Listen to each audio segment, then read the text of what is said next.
जय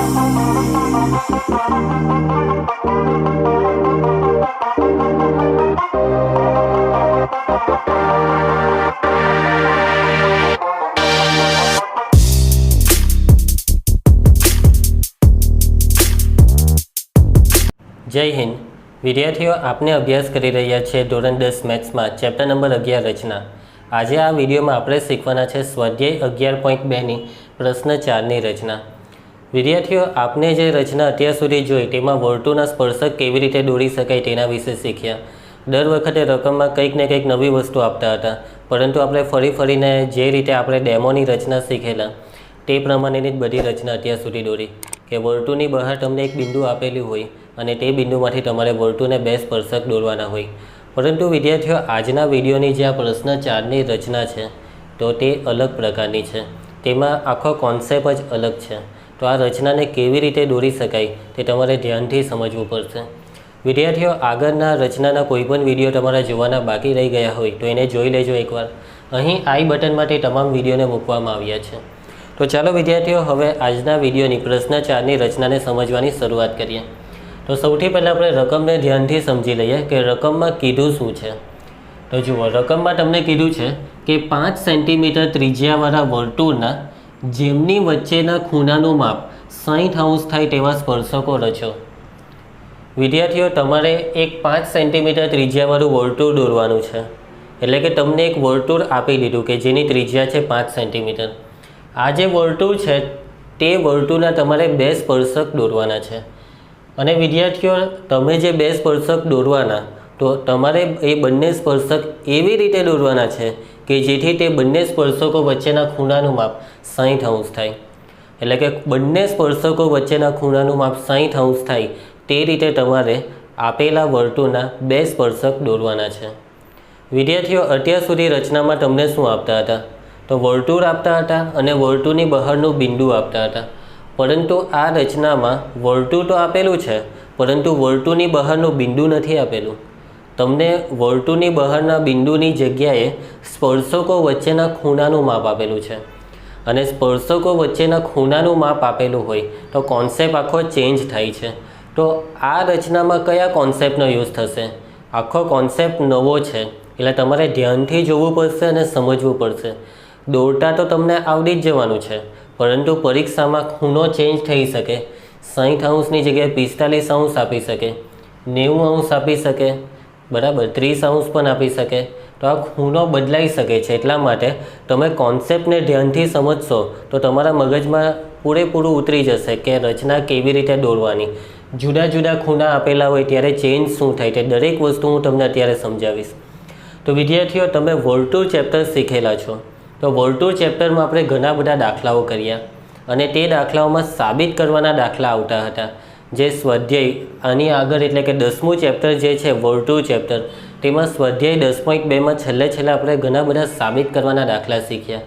तो ते साबित करवाना दाखलामांथी ज आपणे एक परिणामनी मदद लेवी पड़शे आ रचनामां। तो विद्यार्थीओ खूणानी वात छे, स्पर्शको वच्चेना खूणानी वात छे के तमने एक वर्तुळ आपेलुं छे।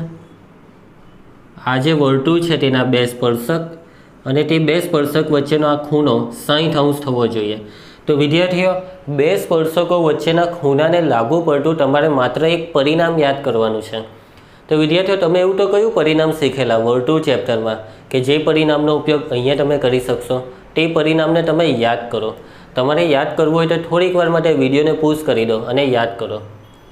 तो चालो विद्यार्थीओ हूँ तमने समजावी दऊं छुं। तो विद्यार्थीओ वर्तुळनुं केंद्र है आ बे स्पर्श बिंदु है। स्पर्श बिंदुओने केंद्र साथे जोड़ीए तो आ बे त्रिज्या बनी गई। तो विद्यार्थीओ आ बे त्रिज्या वच्चेनो खूणो अने बंने स्पर्शको वच्चेनो खूणो, त्रिज्या वच्चेनो खूणो अने स्पर्शको वच्चेना खूणा माटे तमारी पासे एक परिणाम है। तो वर्तुळ चेप्टर में जे छेल्लुं स्वाध्याय है तेमां छेल्लेथी कदाच बीजो दाखलो, तो ये दाखला में तमे आ परिणाम शीखेला छे अने परिणाम शुं छे याद आव्युं तमने? तो त्रिज्या ने लीधे बनतो खूणो, बे त्रिज्यानी वच्चे बनतो खूणो अने स्पर्शको वच्चे बनता खूणो एकबीजाने पूरक होय छे। आ वस्तु तमे वर्तुळ चेप्टर में शीखेला के आ बंने खूणा पूरक होय छे। पूरक एटले विद्यार्थीओ तो आ बंने खूणानो सरवाळो 180 अंश थाय। તો વિદ્યાર્થીઓ, આ પરિણામની મદદથી તમે આખી રચના એકદમ આરામથી દોરી શકશો. તો તમને રકમમાં આ ખૂણાનું માપ આપેલું છે 60°.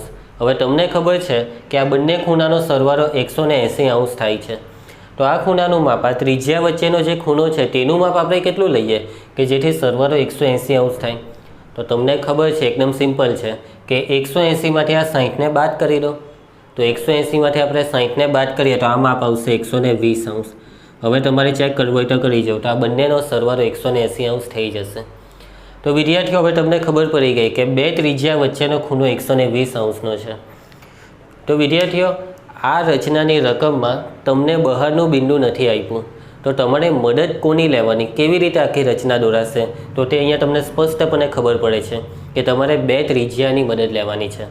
એટલે કે તમારે વર્તુળની બે ત્રિજ્યા લેવાની છે. વિદ્યાર્થીઓ, ખ્યાલ આવે છે? આ જે વર્તુળ છે તે દોરાઈ જાય પછી તે વર્તુળની તમારે બે ત્રિજ્યા લેવાની છે. અને તમે જે બે ત્રિજ્યા લેવાના તે બંને ત્રિજ્યા વચ્ચેનો ખૂણો 120° થાય તે રીતે ત્રિજ્યાને લેજો. બંને ત્રિજ્યા વચ્ચેનો ખૂણો 120° થાય તે રીતે તમારે આ બંને ત્રિજ્યાને લેવાની છે. અને 120°નો ખૂણો પરિકરથી કેવી રીતે દોરાય તે પણ તમને આવડે છે. હવે 120°ના ખૂણે બે ત્રિજ્યા દોરાઈ જાય પછી આગળ સ્પર્શક કેવી રીતે દોરવા, કેમ કે મેઇન વસ્તુ તો સ્પર્શક છે, સ્પર્શકની જ રચના છે આપણા માટે. તો વિદ્યાર્થીઓ, વર્તુળ ચેપ્ટરમાં તમારી પાસે હજી પણ એક પરિણામ છે અને એ પરિણામ એટલે કે પ્રમેય. અને એ પ્રમેય કયું? તો પ્રમેય 10.1. તમે એ પ્રમેયમાં શું શીખેલા? તો વર્તુળનો સ્પર્શક તેને સંગત ત્રિજ્યા સાથે કયો ખૂણો બનાવે? કાટખૂણો બનાવે. વર્તુળનો સ્પર્શક તેને સંગત ત્રિજ્યાને લંબ હોય છે. આ વસ્તુ પણ તમે શીખેલા. તો વિદ્યાર્થીઓ, અહીંયા કાટખૂણો બનશે, તે જ રીતે આ ત્રિજ્યા અને એના આ સ્પર્શક વચ્ચે પણ કાટખૂણો બનશે. તો એના પછીનું સ્ટેપ તમારે કંઈક એવું કરવાનું છે કે એકવાર આ બંને ત્રિજ્યા 120°ના ખૂણે દોરાઈ જાય પછી તમારે આ ત્રિજ્યાનું જે અંત્ય બિંદુ છે તે બિંદુમાંથી એક 90°નું કિરણ દોરવાનું છે. અને આ નીચેના બિંદુમાંથી પણ એક 90°નું કિરણ દોરવાનું છે. કેમ કે તમારી પાસે વર્તુળ પરના બે બિંદુ આવી ગયા. વર્તુળ પરના બિંદુમાંથી તમારે વર્તુળનો સ્પર્શક દોરવો હોય તો કરવાનું શું? તો ત્રિજ્યા, એ જે વર્તુળ પરનું બિંદુ છે તે બિંદુને કેન્દ્ર સાથે જોડવાથી જે ત્રિજ્યા બને તે ત્રિજ્યા સાથે 90°નો ખૂણો બનાવતું કિરણ દોરી દો. તો તે કિરણ એ કંઈ બીજી વસ્તુ નથી, એ તો વર્તુળનો સ્પર્શક છે. તો વિદ્યાર્થીઓ, આ રીતે વર્તુળના બે સ્પર્શક દોરાઈ જશે. અને જેવા આ બંને સ્પર્શક દોરાઈ જાય પછી એ બંનેની વચ્ચેનો ખૂણો કોણ માપકની મદદથી એકવાર માપી લેજો. 60° થશે જ. જો તમે પરફેક્ટલી આ ત્રણ ખૂણા દોરશો, આ ખૂણો 120°નો પરફેક્ટલી દોરશો, આ ખૂણો 90°નો એકદમ પરફેક્ટલી દોરશો અને આને પણ 90°નો, તો ગેરંટી સાથે વિદ્યાર્થીઓ આ ખૂણો 60°નો થશે ને થશે જ. અને વિદ્યાર્થીઓ, એક ચતુષ્કોણ બની જશે અને ચતુષ્કોણના ચારેય ખૂણાનો સરવાળો 360° થાય. તો એ નિયમ પ્રમાણે જો આ ત્રણ ખૂણા તમારા પરફેક્ટલી આવી જતા હોય 120, 90 ને 90, તો ગેરંટી સાથે આ ખૂણો 60°નો થવાનો જ છે. તો વિદ્યાર્થીઓ, રચના કેવી રીતે દોરાશે તો તેની 90% સમજૂતી તો તમને અત્યારે મળી ગઈ. છતાં પણ થોડી ઘણી મનમાં કન્ફ્યુઝન હશે કે કેવી રીતે દોરાશે એક્ઝેક્ટલી હજી તમને ન ખ્યાલ આવ્યો હોય તો આપણે એક પેજમાં દર વખતની જેમ શીખીશું. તો ચાલો હવે આપણે આ રચના કેવી રીતે એક્ઝેક્ટલી દોરી શકાય તેના એક સ્ટેપ શીખવાની શરૂઆત કરીએ.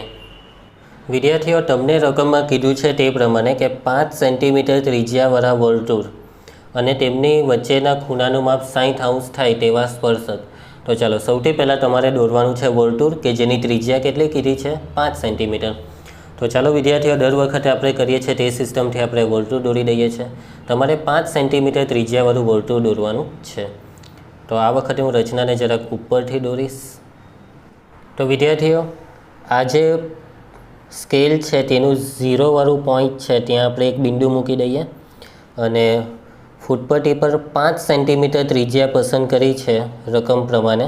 તો આપણે 5 સેન્ટીમીટર પર આપણે એક પોઈન્ટ મૂકી દઈએ. ખ્યાલ આવે છે વિદ્યાર્થીઓ? તો આપણે બે બિંદુ મૂકી દીધા છે પેજ પર અને આ બે બિંદુ વચ્ચેનું અંતર 5 સેન્ટીમીટર છે. તો આ બે બિંદુની મદદથી આપણે વર્તુળ દોરીશું. તો આ જે બિંદુ છે તેના વર્તુળના કેન્દ્ર તરીકે રાખીએ છીએ આપણે. તો એના પર પરિઘની સોય ગોઠવી દઈએ એકદમ પરફેક્ટલી આ રીતે. અને વિદ્યાર્થીઓ, પેન્સિલને તમારે આ જે બીજું બિંદુ તમે લીધું છે કે જે 5 સેન્ટીમીટર જેટલા અંતરે છે ત્યાં સુધી ખેંચી લો અને પછી વર્તુળની રચના કરી દો। ચાલો વિદ્યાર્થીઓ, ખૂબ જ સરસ રીતે વર્તુળ દોરાઈ ગયું। સારું થયું કે ઉપરનું જે લખાણ છે તેને આપણું વર્તુળ ટચ નથી કરતું, જરાક માટે બચી ગયું। ઘણું મોટું વર્તુળ છે, તમારી નોટમાં આરામથી દોરાઈ જશે, ચિંતા કરશો નહીં। વિદ્યાર્થીઓ, વર્તુળના કેન્દ્રને નામ આપીએ તો રકમમાં તો કંઈ નામ કીધું નથી, તો તમે તમારી ઈચ્છા પ્રમાણે જે નામ આપો એ આપી શકો। તો તમને ખબર છે કે આપણે દર વખતે શું નામ આપીએ છીએ? ઓ નામ આપીએ છીએ। હવે વિદ્યાર્થીઓ, મેં તમને અત્યારે બોર્ડ પર સમજાવ્યું તે રીતે। તો સૌથી પહેલું કામ, આપણે વર્તુળની 2 ત્રિજ્યા લેવાની છે। હવે 2 ત્રિજ્યા એવી રીતે લેવાની છે કે જેથી તેમની વચ્ચેનો ખૂણો 120 અંશ થાય। તમારે પરીક્ષામાં એટલું યાદ રાખવાનું છે કે ત્રિજ્યા વચ્ચેનો ખૂણો કેવી રીતે ખબર પડે 120? તો 180માંથી આ 60ને બાદ કરી દેવાના।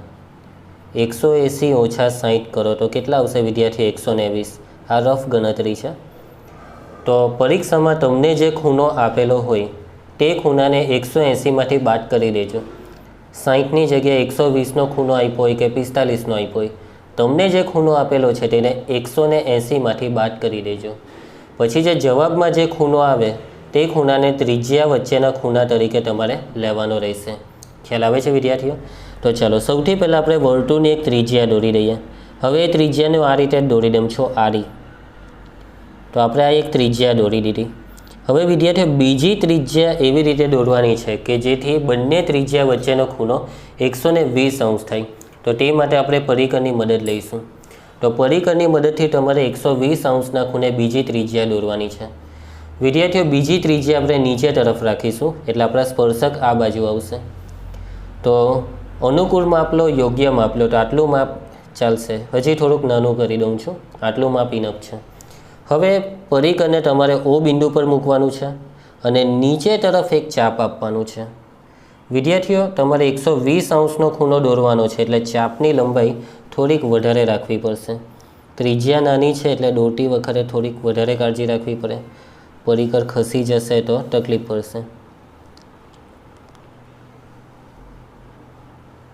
તો વિદ્યાર્થીઓ, આ એક ચાપ આપી દીધું છે। હવે વિદ્યાર્થીઓ, પરિકરનું માપ નહીં બદલાવા દેતા, બરાબર કાળજી રાખજો, માપ બદલાવવું ન જોઈએ। હવે તમારે પરિકરને આ પોઈન્ટ પર મૂકવાનું છે। તમારે 120 અંશનો ખૂણો દોરવો હોય તો આ જે મોટું મુખ્ય ચાપ છે તેના પર બીજા 2 ચાપ આપવાના, એટલું જ માપ રાખીને।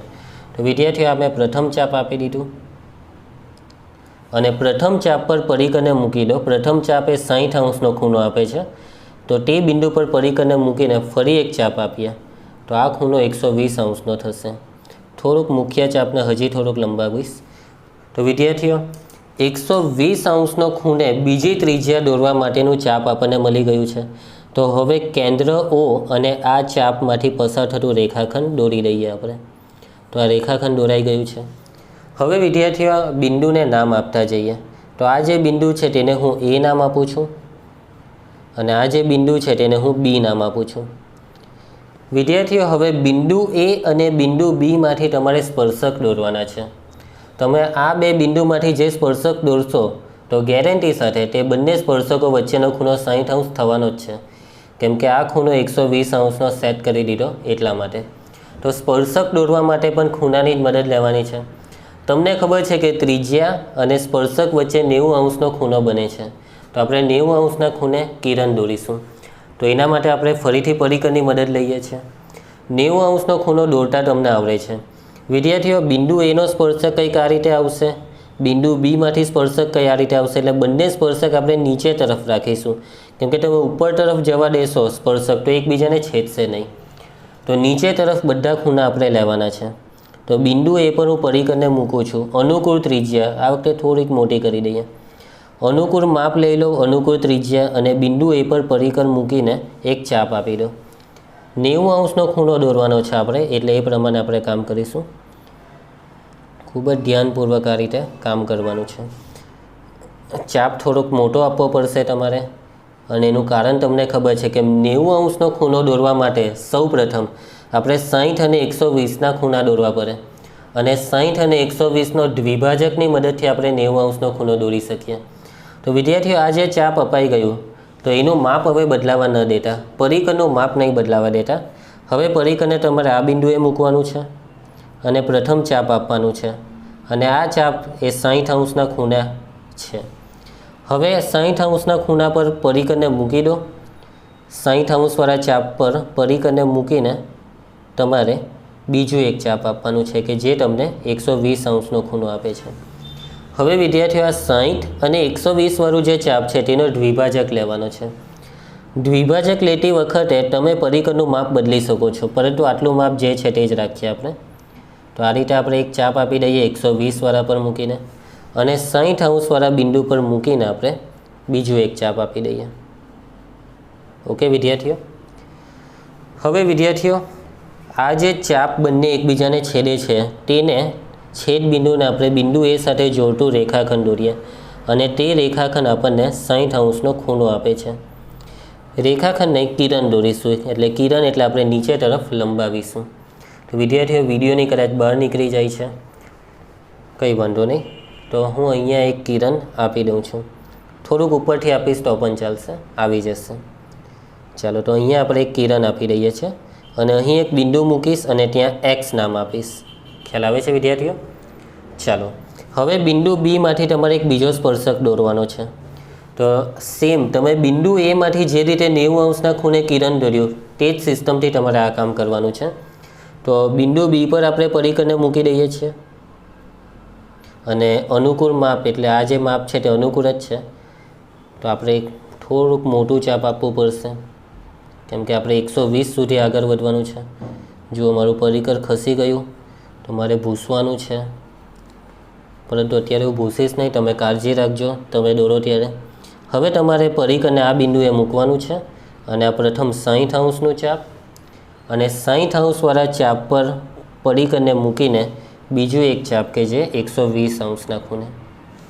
હવે 60 અને 120નો તમારે દ્વિભાજક લેવાનો છે.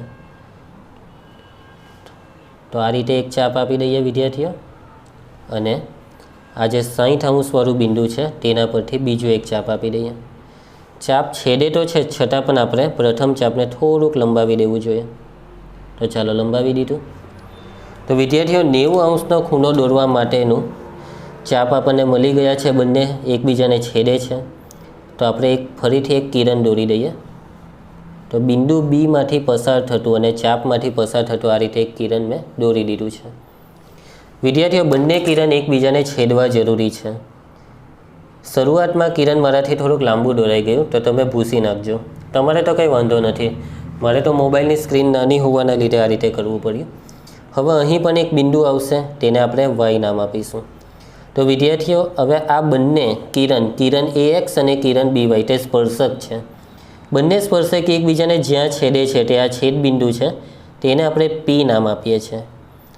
તો વિદ્યાર્થીઓ આની સાથે આ રચના પૂરી થાય છે. હવે આપણે ચેક કરીશું કે આપણી રચના પરફેક્ટ દોરાઈ ગઈ છે. તો વિદ્યાર્થીઓ ચાલો P બિંદુ આગળનો ખૂણો, આ જે બે સ્પર્શક દોર્યા તેમની વચ્ચેના ખૂણો 60° થાય છે કે નથી તે આપણે ચેક કરીએ.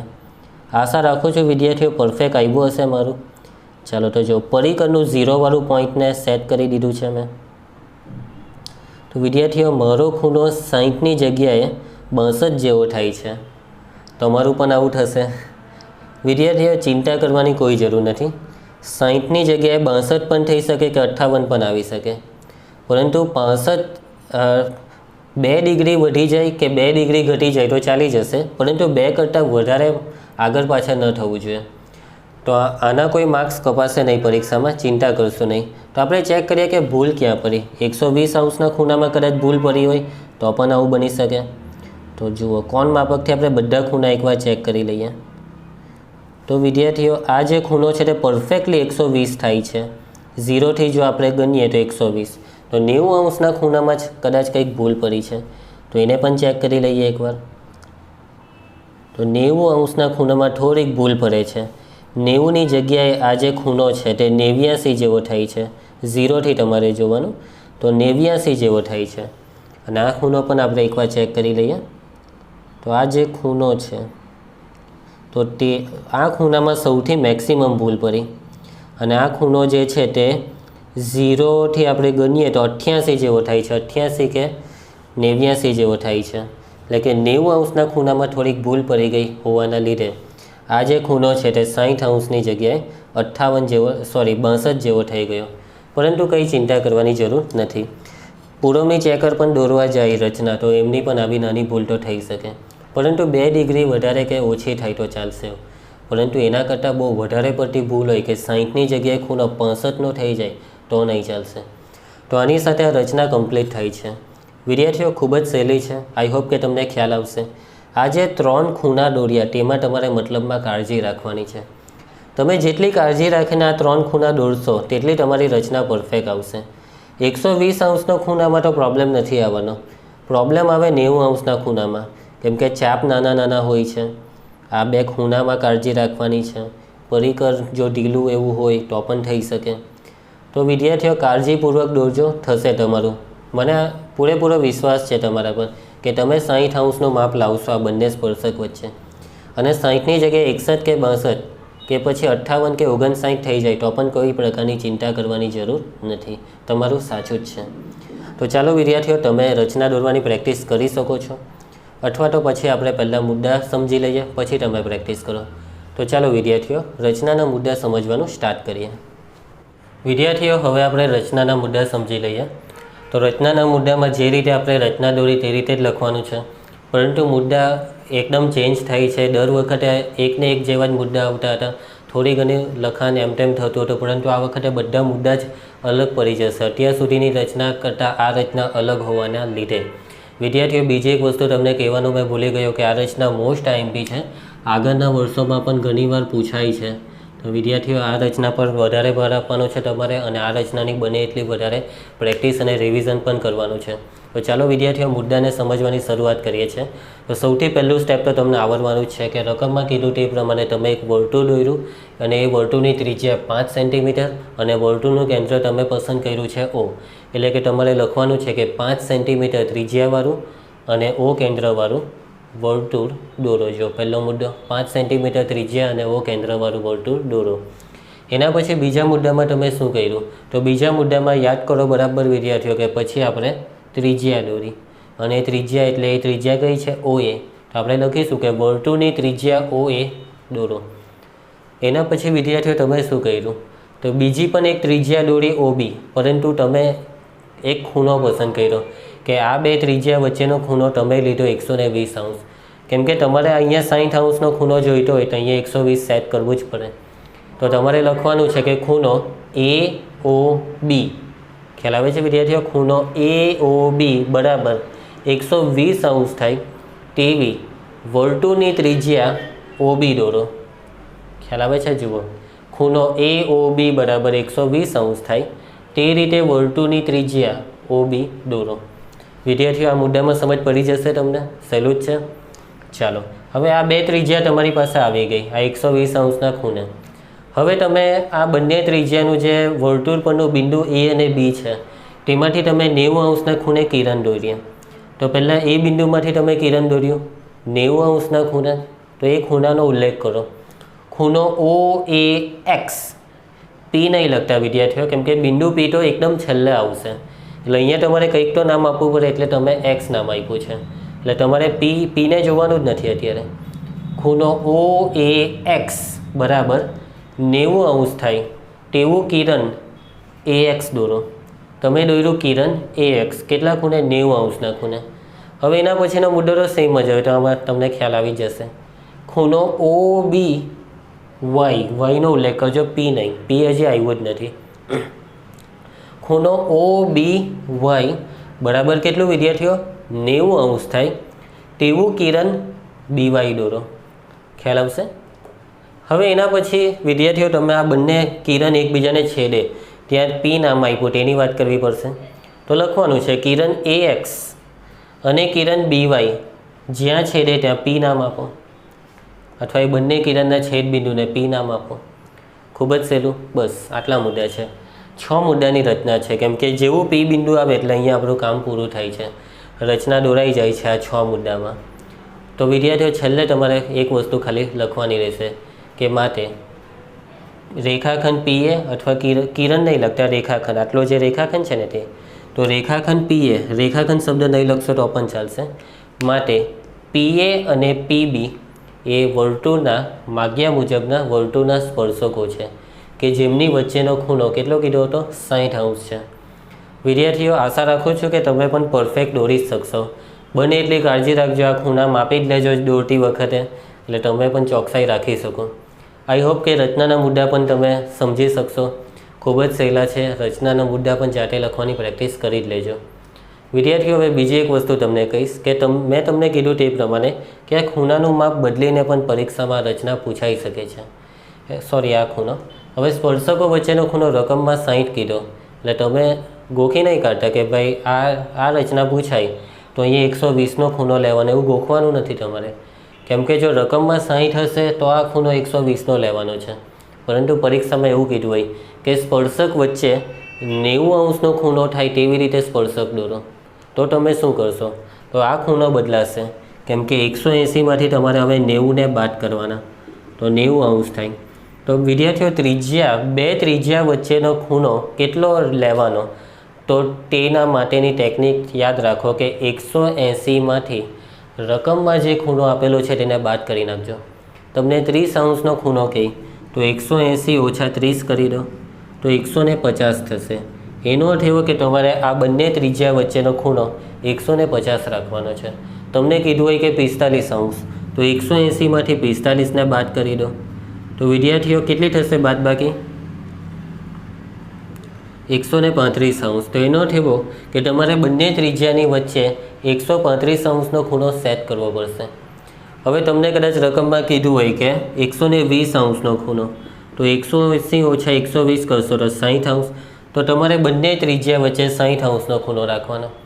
વિદ્યાર્થીઓ, આશા રાખું છું કે હું શું કહેવા માગું છું તેમાં તમને સમજ પડે છે કે બે ત્રિજ્યા વચ્ચેનો ખૂણો કેટલો રાખવાનો તે કેવી રીતે ખબર પડશે? 180માંથી રકમમાં જે ખૂણો આપેલો છે તેને બાદ કરો. જે જવાબ આવે છે તે જવાબ પ્રમાણે તમારે રચનામાં બંને ત્રિજ્યા વચ્ચેના ખૂણાને સેટ કરવાનો છે. આ વસ્તુ બરાબર મગજમાં ફિટ કરી દેજો એક્ઝામ આવે ત્યાં સુધી. જો આ વસ્તુ તમારા મગજમાં ફિટ રહેશે તો આ રચનામાં તમારા પૂરેપૂરા માર્ક્સ આવશે. પરીક્ષામાં જો બેઠો 60°નો ખૂણો પૂછાય તો તમને યાદ જ છે તમારે શું કરવાનું. પરંતુ રકમમાં જો બદલાવ આવ્યો, ખૂણામાં ત્રિજ્યા બદલાય, એનાથી તમને કંઈ ફરક નથી પડવાનો. એ એક સામાન્ય વસ્તુ છે હવે તમારા માટે. પણ ખૂણો બદલાય ત્યારે તમારે પૂરેપૂરી કાળજી રાખવાની છે. અને પરીક્ષામાં કોણ માપક પણ લઈને જજો કે જેથી આખી રચના દોરાઈ જાય. પછી તમે ખૂણાને માપી શકો કે તમારું કામકાજ પરફેક્ટ છે કે નહીં. કેમ કે જો તમે અહીંયા ખૂણો દર વખતે 120નો લેશો ને તો આ ખૂણો 60નો જ આવશે. તમને જો રકમમાં 45 કીધું હોય અને તમે 120ના ખૂણે દોરશો તો આ 45 થશે જ નહીં. એટલે ત્યારે તમને ખબર પડી જશે તમારું કોણ માપક તમને જવાબ આપશે કે તમે કંઈ ભૂલ કરી છે. પરંતુ વિદ્યાર્થીઓ, આ ભૂલ થવા જ નથી દેવાની. એના માટે આ વસ્તુને મગજમાં ઉતારી દેજો. તો વિદ્યાર્થીઓ, હવે તમે રચનાના મુદ્દાનો સ્ક્રીનશોટ લઈ લો અને પછીની પ્રેક્ટિસ કરી લો. વિદ્યાર્થીઓ, હવે આપણે નેક્સ્ટ વિડીયોમાં આના પછીની હવે 3 જ રચના બાકી છે. સ્વાધ્યાયમાં ટોટલ 7 રચના કદાચ મેં જોયું છે તે પ્રમાણે 7 રચના છે. એટલે હવે આપણી 3 જ રચના બાકી છે, 5મી, 6ઠ્ઠી અને 7મી. તો એ 3 રચનાના પણ 3 વિડીયો તમારી પાસે આવી જશે. તો તમે કન્ટિન્યુ આ રીતે ડેઇલી મારા વિડીયોને જોતા રહેવો. આજે રચના તમને શીખવાડું છું, આ મુદ્દા શીખવાઈ રહ્યા છે તેની પ્રેક્ટિસ કરો. સાથે સાથે વધારાની રચનાની પણ પ્રેક્ટિસ કરો. વધારાની રચના માટે તમારી પાસે પ્રેક્ટિસ વર્ક છે. વિદ્યાર્થીઓ, હું પણ તમને જે PDF મોકલું છું તેની પણ પ્રેક્ટિસ કરો. તો આજના વિડીયોમાં આ જે તમને રચના શીખવાડી તો સેમ એના જેવી આ ખૂણો બદલીને બીજી 2-3 રચના તમને આપું છું. આ ખૂણો બદલાઈ જશે તો તમે ધ્યાનપૂર્વક એ રચનાને દોરો.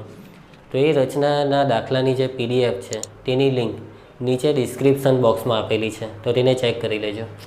હવે વિદ્યાર્થીઓ, આપણે નેક્સ્ટ વિડીયોમાં આગળની રચનાને શીખીશું. ત્યાં સુધી હું રજા લઉં છું. જય હિન્દ.